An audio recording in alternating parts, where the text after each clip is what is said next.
지금 이 순간 현재 시장에서 가장 핫한 이슈를 국내 최고 전문가를 모셔 살펴보는 엠스타그램 시간입니다. 엠스타그램 정말 있는 계정이니까요. 지금 바로 팔로우 눌러주세요. 오늘의 주제 바로 살펴보도록 하겠습니다. 주제는 바이오 전망인데요. 이제 4월 5일부터 암학회 AACR이 개최되죠. 이미 초록이 발표되면서 급등한 관련주들 셀온의 우려가 나오고 있습니다. 4월 바이오 조정 시 대응법 준비되어 있고요. 또 바이오 미중 갈등, 생물 보안법에 국내 기업 반사수의 기대감과 중국에서 사랑받고 있는 K 미용기기 등 바이오 전망 한눈에 살펴보도록 하겠습니다.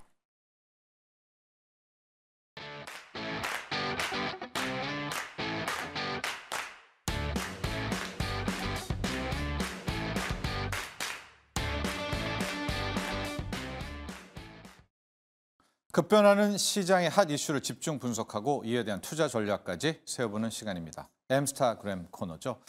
1분기는요, 여러분, AI 반도체가 주도했다고는 하지만 바이오도 누가 뭐래도 정말 짭짤하게 보냈던 그런 1분기였습니다. 자, 이렇게 되니까 암학회도 곧 시작되고 바이오 피크아웃 친 것 아니야? 2분기엔 좀 쉬는 것 아니야? 이런 우려도 나오고 있습니다. 자, 오늘 이 시간에는 1분기 때 있었던 재료 중에서 생물보안법, 여기도 좀 한번 분석해 보도록 하겠고요. 암학회와 실은 국내 관련주들의 시세도 점검해 보도록 하겠고, 잠깐 바이오가 쉬우고 간다면 화장품 K뷰티는 어때? 여기까지도 저희가 이야기를 이어가 보려고 하는데요. 자, 유튜브 하나의 강의죠. 원리버 강하나 연구원과 함께하도록 하겠습니다. 안녕하십니까? 안녕하세요. 네, 1분기 때는 좋았을 것 같아요. 네, 바이오가 워낙 너무 좋았어서. 좋아서 네. 바쁘셨죠? 네, 많이 바빴고 네. 이제 많이들 질문을 주셔서 네. 어떤 기업을 봐야 되는지 좀 고민이 많으신 것 같습니다. 근데 찍어도 다 됐잖아요. 그때는 뭐 많이 좋았었죠. 뭐 뒤에 자세한 얘기하겠지만 결론 짧게 2분기에 뭐 바이오 피크아웃입니까? 아니면 한 번 더 가나요? 저는 피크아웃이라기보다는 4월 달 정도는 조금 쉬어갈 수 있을 거라고 생각하고 있습니다. 갑자기요? 네. 그 이유 좀 이따 얘기해 주시나요? 네네. 자, 4월만? 네네. 네, 알겠습니다. 자, 첫 번째 이야기는 이제 생물보안법입니다. 이거 가지고 우리가 1분기에도 한번 시세가 나왔었잖아요. 이제 미국에서 중국을 이제 여러 가지로 터치를 하게 되는데 AI도 했고 반도체도 했고 바이오 기업도 한다. 이 생물보안법에 대한 이야기 얼마나 또 충격적이고 파급적인지 한번 볼까요? 일단 생물보안법은 기본적으로 중국을 견제하기 위해서 미국이 낸 정책이라고 생각하시면 될 것 같은데요. 적대국이라고 하죠. 중국은 적대국이라고 명시를 하고 있는데 적대국의 바이오 기업에 미국의 그런 돈이 들어가지 않도록 하는 게 이제 가장 큰 관건입니다. 근데 이 정책이 왜 나왔냐면 미국의 데이터들, 미국의 뭐 사람들의 뭐 유전자 데이터나 혹은 그게 아니라고 하더라도 기술적인 부분이 중국 쪽으로 너무 많이 지금 들어오고 있다라는 얘기가 나오고 있더라고요. 그래서 이제 중국 기업들이 그런 것들을 가져가면서 이제 유출을 하는 것 같다. 이런 얘기들이 나오면서 생물보안법이 조금 정책적으로 확실하게 지금 만들어지고 있는 상황입니다. 그런데 여기서 또 중요한 건 중국의 장비나 혹은 중국의 원료를 쓰지 말아라라고 얘기를 하고 있어요. 근데 이게 모든 기업에 해당을 하는 게 아니라 미국의 세금을 미국의 돈을, 미국 정부의 돈을 조금이라도 투자받은 기업들은 쓰지 말아라인 거예요. 근데 사실상 미국의 경우 정부의 지원을 받는 기업들이 너무나 많기 때문에 대부분의 기업이라고 생각하시면 될 것 같습니다. 그런데요, 우리가 이제 처음에 그 반도체를 규제했을 때도 중국 반도체 별거 아니야, 뭐 이제 규제했으니까 끝났어 이러다가 갑자기 10나노, 8나노 막 뚝뚝뚝 개발한단 말입니다. 첫 번째로 궁금한 건 현재 중국의 바이오 기업들의 수준이 진짜 어느 정도인지를 모르겠고 그렇게 압박하면 정말 중국 바이오 기업들 그냥 윽 하고 고사되는 건지도 좀 궁금해요. 일단 뭐 당연히 그러진 않겠죠. 왜냐하면 중국 기업들의 수준이 정말 많이 올라와 있습니다. 특히나 중국의 대형 바이오 기업이라고 할 수 있는 항서제약 같은 경우에는 글로벌 빅파마 중 하나로 이제 자리를 잡을 정도고요. 그게 아니라 뭐 우시 바이오나 우시 앱텍 같은 경우에도 CMO, CDMO 쪽에서는 거의 삼성바이오직스와 견주할 수 있는 기업이라고 언급이 되고 있죠. 그래서 그런 걸 생각해 보면 중국에 지금 좋은 기업들도 너무 많고 잘하고 있는 바이오 기업들이 너무 많습니다. 그래서 논문들도 요즘 요즘 옛날과는 다르게 정말 수준이 높아지고 있기 때문에 그렇기 때문에 견제를 하기 시작한 거예요. 너무 잘하고 있어서 견제를 했다라고 생각하시면 될 것 같고 네. 그래서 이제 중국 기업에 대한 그런 견제는 계속 될 것이지만 모두가 죽진 않을 거고 일단은 제조 기반의 그런 중국 업체들이 지금 좀 단기적으로 타격이 있을 수는 있겠다. 네. 다만 지금 당장은 아닌 이유는요. 네. 이렇게 수주를 주게 될 때 네. 어느 정도 그 수주를 주는 기업으로부터 인증을 다 거치고 그 수주를 할 수 있는지를 다 확인을 해야 됩니다. 근데 그게 실력을. 그렇죠. 그게 한 네. 2, 3년 걸려요. 근데 이제 지금 당장 뭐 우리나라가 수주를 받을 거야는 아니고 네. 미국이 이렇게 중국을 싫어하니 네. 장기적으로 그래도 한국에 언젠가는 수익이 오지 않을까라고 생각하시는 게 맞을 것 같습니다. 그러니까 그 부분까지도 같이 궁금했던 건데 중국 저렇게 압박한다고 해서 네. 중국이 무너질까? 네. 그리고 두 번째로 우리가 생물보안법으로 1분기 때 바이오 시세가 난 것이 바로 그 부분 네, 아니겠습니까? 네, 맞습니다. 중국 갈게 한국으로 올 거야. 그게 좀 타당한 로직인지가 궁금했던 거예요. 타당한 로직이죠. 왜냐하면 네. 중국 기업들 중에서 뭐 그런 제조 기반의 기업들 혹은 예. 원료를 공급하는 예, 기업들 예, 중에서 글로벌 인증을 받은 기업이 애초에 많지가 않아요. 근데 아. 우리나라도 많지가 않죠. 네. 그래서 글로벌 인증 받은 그런 뭐 EU GMP, 유럽은 EU GMP, 네. 미국은 이제 CGMP 그런 인증 받은 기업들 위주로 좀 수혜를 받을 가능성이 좀 높은 거고요. 중국이 지금 당장 엄청난 타격을 받거나 힘들진 않겠지만 이게 장기적으로 타격이 있을 거다라고 말씀을 드리고 싶은 거고 네. 이제 단기적으로는 이렇게 미국이 중국을 견제하게 되면 중국 기업들의 신약 승인 여부는 조금 더 어려워지지 않을까. 그렇겠죠. 적어도. 왜냐하면 이제 중국 인구 비율이 너무 높은 약들에 대한 그런 견제는 어느 정도는 감안해야 된다라고 생각을 하고 있습니다. 정말 이거 뭐 어리석은 질문일 수 있을 텐데 중국은 인구가 많잖아요. 네, 맞습니다. 그러니까 굳이 FDA에서 승인 안 받고 자국에서 승인 받아서 그렇죠. 14억으로 해도 그 바이오 기업은 주가는 대폭등할 거가 이거 맞나요? 사실 내수 시장만 해도 네. 중국은 충분합니다. 예. 이제 우리나라랑 다르죠. 예. 우리나라랑 다르기 때문에 지금 당장 뭐 힘들어질 거라고는 저는 생각하고 있지 않습니다. 그러니까 생물보안법도 단기적으로 우리 바이오 주가를 막 끌어올리라기보다는 네네. 중장기적으로 좀 본다면 힘이 되겠구나. 베이스를 깔았던 재료네요. 네, 맞습니다. 호재로 본다면. 특히나 네. 이제 미국에서 매출 비중 많은 우시 그룹의 경우에는 타격이 좀 있을 수는 있을 거라 생각을 합니다. 그렇습니다. 자, 이렇게 미국의 생물보안법 정리를 해봤고요. 아까부터 계속 궁금해가지고 이거를 봐야 될 것 같은데 우리 유튜브 가나 연구원께서 4월은 약간 쉰다. 왜 4월은 뭐 때문에? 지금 다들 네. 바이오인데요. 예. 일단 1분기 너무 좋았죠. 네. 12월부터 좋았습니다. 12월부터 정말 좋았던 예. 거고요. 12월 성적폭이 제일 컸어요.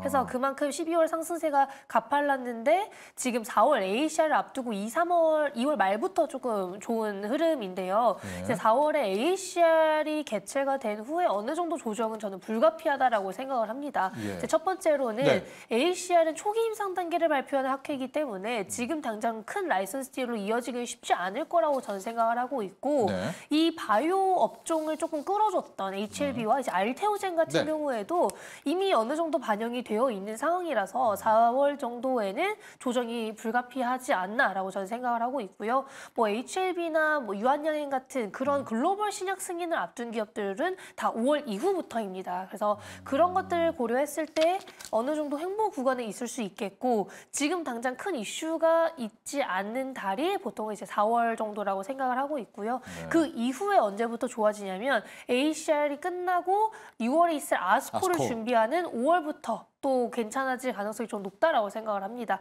네. 제가 설명을 여러 번 드렸지만 통상적으로 학회 개최 한 달 전에 초록이 나와요. 그러면 5월에 이제 아스코의 초록이 나오겠죠. 예. 근데 아스코는 3대 암학회 중에서 가장 각광받는 학회인 것도 사실이고 많은 투자자분들이 좋아하시는 그런 국내 대형 기업들은 5월부터 조금 관심을 가져볼 만한 이슈들이 있고 실적 시즌도 있기 때문에 그런 네. 것들이 조금 반영되지 않을까 싶습니다. 그러니까 지금 얘기 나오는 뭐 ADC라든가 네. 이중항체 플랫폼 뭐 이런 것들은 오히려 암학회에서 이걸 가지고 막 시세가 나오기보다는 아스코로 좀 넘어갈까요? 그렇죠. 어찌됐든 아스코가 항암제의 트렌드를 확실하게 알 수 있는 학회이거든요. ACR보다는 아스코가 조금 더 상용화된 파이프라인들 그리고 임상 후기 단계에 있는 파이프라인들을 많이 발표하기 때문에 예. 아스코가 조금 더 중요하고 저는 그래서 ACR과 아스코를 둘 다 참여하는 기업들 위주로 좀 설명을 많이 드립니다. 뭐 대표적으로 있다면 대표적인 게 레오캠 바이오와 ABL 바이오 정도라고 생각하시면 될 것 같습니다. 두 기업은 양쪽에 다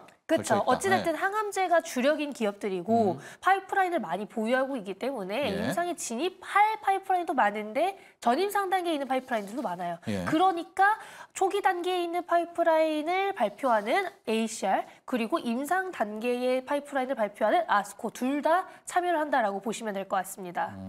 아마케를 좀 더 가고 그다음에 K뷰티로 가볼게요. 네. 어차피 이제 4월 5일부터 10일까지인가요? 맞습니다. 예, 하게 되는데 그 아스코 기다리면서 그냥 보낼 수는 없잖아요. 네, 여기 네. 아마케에서도 뭔가 좀 발군의 모습을 보이려는 우리의 바이오 기업들이 있지 않겠습니까? 네, 맞습니다. 네, 정리 좀 부탁드릴게요. 어찌됐든 말씀드린 것처럼 에이벨 바이오, 레오캠 바이오가 조금 대표적이고요. 네. 이제 많은 분들이 신약 승인을 기대하고 계시는 유한양인 같은 경우에도 이번에 면역 항암제 데이터를 발표합니다. 근데 메인은 ABL 바이오와 공동 개발 중인 허투 4-1BB 면역 항암제예요. 그러니까 이제 뭐 ABL 바이오랑 공동 개발 중이기 때문에 예. 같이 보시는 게 맞을 것 같고요. 그게 아니라고 하더라도 ABL 바이오 같은 경우에는 따로 또 보유하고 있는 플랫폼 그래파디 T 기반의 예. 파이프라인을 또 발표합니다. 근데 말씀드렸다시피 초기 단계의 데이터들이라서 지금 당장 딜이 나올 거다라고 기대를 하시는 것보다는 이번에 잘 나왔으니까 나중에도 잘 나올 가능성이 높겠구나라고 보시면 좋을 것 같고 네. 레오캠 바이오 같은 경우에는 최근에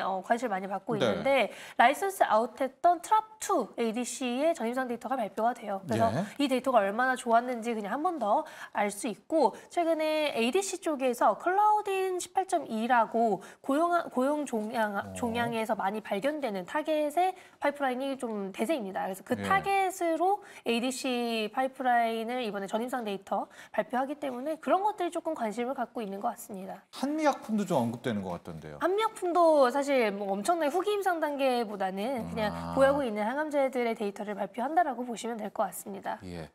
자, 그렇게 아마케가 이제 넘어가게 되고요. 그럼 이제 4월이 지나잖아요. 그럼 이제 대망의 5월이 오게 되잖아요. 네네. 이제 5월이 되면 HLB 그렇죠? 네. 또 유한양의 네. 여기가 큰 변곡이 되나요? 거기 신약 승인 이런 것들이 어떻게 보세요? 그게 올 한 해의 전반적인 바이오 주가를 5월에 한번 결판이 나게 된다 이렇게 보시면 될까요? 이제 5월 정도에 어느 정도 결판이 날 거라고 생각을 하고 있는데요. 네. 사실상 국내에서 신약 승인, 글로벌 신약 승인을 받은 바이오 기업들이 많지 않잖아요. 네. 그래서 이런 신약 승인 여부들이 하나둘씩 나오게 되면 네. 국내 바이오도 할 수 있다라는 그런 자신감 그리고 네. 국내 바이오도 글로벌 기업으로 도약할 수 있다라는 그런 믿음이 생기면서 옥석가리기가 좀 되지 않을까. 특히나 이번에 감사 보고서 의견 거절이나 지연 나왔던 네. 바이오 기업들이 많았었잖아요. 네. 그래서 그런 기업들이 많이 추려졌고 네. 이제는 그런 기업들이 안 좋은 기업이라는 걸 많이들 알고 계시기 때문에 좋은 기업들 위주로 오히려 저는 더 잘 갈 수 있지 않을까 그렇게 생각을 하고 있습니다. 조심스럽지만요. 5월이 어떤 5월이 될까요? 사실 지금으로는 조금 기대를 진짜 하고 어떻게 될까요, 있습니다. 신약 승인? 네. 기대를 하고 있습니다만 네.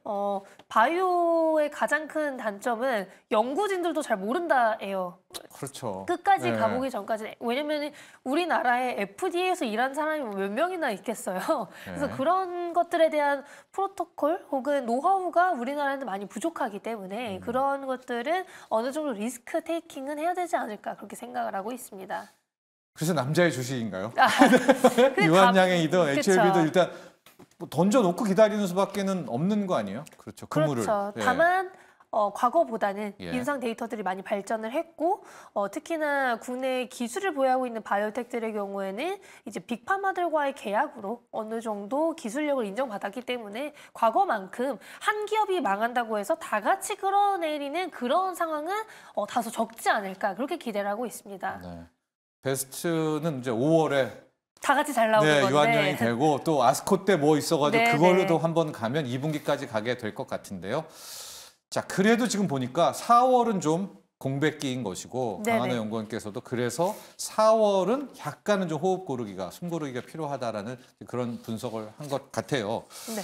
그럼 이제 4월에도 뭔가는 해야 되잖아요. 네. 네, 그냥 손가락 빨 수는 없고 K-뷰티를 이야기하시네요. K-뷰티 잠깐 갔다 와라. 네네. 왜요? 여기서 K-뷰티는 화장품뿐만이 아니라 K-미용기기 네, 네, 쪽을 네. 포함하는 건데요. 아무래도 우리나라가 제조 강국이라서 네. 미용기기를 정말 잘 만들어요. 네. 심지어 글로벌 기기들 대비 뭐 80%의 효능을 내는데 가격은 반값 정도입니다. 근데 어차피 미용기기는 관리 용도기 때문에 네. 뭐 이게 효능이 엄청나다고 해서 지속성이 긴 건 또 아니에요. 그래서 어느 그래요? 정도 네. 그렇죠. 뭐 이게 뭐 6개월 가느냐 8개월 가느냐라고 한다면 반값인 게 낫지 않겠어요?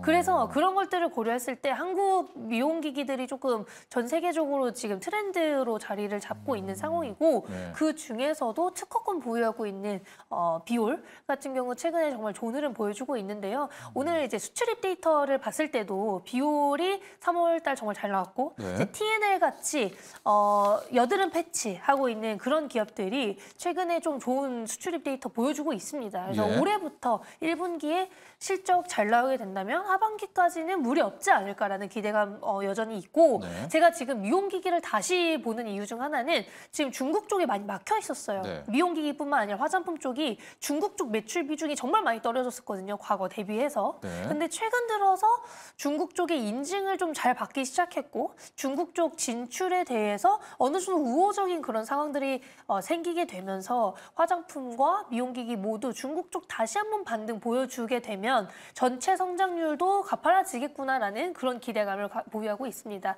근데 중국이 아니라고 하더라도 사실상 브라질 쪽에 대한 한국 비올, 이번 기업들의 된 거? 네. 네. 그리고 이제 원택도 마찬가지고요. 원택이네. 브라질 쪽에 대한 진출도 여전히 저는 유효하다라고 보고 있습니다. 네. 미용기기가 얘기가 나와서 제가 말씀드리는 건데 저는 미용기기 투자하기가 좀 어렵더라고요. 왜냐하면 너무 많아요. 너무 많아서 뭘 골라야 될지 하고 이 시세도 한꺼번에 간다기보단 네네. 약간 종목순환매라고 해야 되나? 이게 이렇게 돌아가지고요. 뭘 때 딱 기준을 가지고 이 많은 미용기기 중에서 선택을 할까요? 저는 개인적으로 네. 한국 쪽은 지금 너무 많은 기업들이 네. 있고 서로 영업이 많이 되어 있기 때문에 한국보다는 해외 매출 비중 높은 기업들 위주로 좀 보고 있고요. 혹은 해외 매출 비중이 많이 높아질 수 있는 그러니까 글로벌 인증이 많고 글로벌 파트너사가 괜찮은 기업들 위주로 보고 있습니다. 그래서 미국 다음으로 미용 시장이 크다라고 알려져 있는 중국과 브라질 쪽 인증이나 그쪽 매출 잘 나올 기업들 위주로 조금 보고 있고 비올은 미국 비중이 워낙 높아서 좋아하는 거고 원택 같은 경우에는 중국, 브라질 쪽에 대한 기대감이 성장성? 유효하기 때문에 좀 올라올 수 있을 거라고 기대를 하고 있고요. 화장품도 국내보다는 해외 쪽에서 어느 정도 잘하고 있는 기업들 위주로 보고 있습니다. 기기 중에서 미국, 중국, 브라질 쪽에서 매출이 높거나 높을 쪽. 그렇죠. 일단 인증 혹은 뭐 매출 비중을 봤을 때 어찌됐든 글로벌에서 우리나라가 기기가 좀 싼 편이에요. 싼 편이고 시술 가격도 엄청 싼 편이거든요. 그래서 미국이랑 중국, 브라질 쪽으로 수출을 하는 게 훨씬 더 이득입니다. 그렇죠. 마진율도 더 좋고. 그래서 그런 것들이 결국에는 실적으로 반영이 된다라고 했을 때 장기적으로 조금 더 좋지 않을까 그렇게 기대를 하고 있습니다. 네.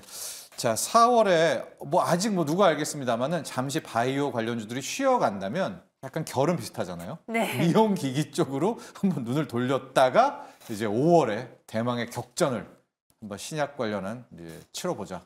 이렇게 좀 요약하면 될까요? 저는 이제 뭐 같이 보자는 주의긴 합니다만 같이 보자. 어느 정도 지금 수익권이 있다라고 한다면 조금은 줄여도 괜찮은 시기지 않을까 그렇게 생각을 합니다. 수익을 내고 있다면요. 자, 우리 강한호 연구 오늘 유튜브 원리버 최초로 라이브 방송을 만우절 기념으로 한다. 시간은 저희가 얼마 없지만 오늘 뭐 주제가 있나요? 라이브 방송에? 그냥 질문해 주시는 거 이제 편하게 답변 드리고 제 의견도 많이 말씀드리고 질문 이제 미리 받아놨던 것도 그냥 몇 개 정도 골라서 답변할 예정입니다. 뭐 레고캠 어때요? 유한양이 어때? 이런 거 다 돼요? 그냥 할 수 있는데 근데 절대 매수 추천 아닙니다. 이렇게 말씀을 드리고 없지만. 해야 되죠. 네, 알겠습니다. 이따 라이브 방송도 잘하시길 바라요. 네, 감사합니다. 자, 오늘 감사합니다. 감사합니다.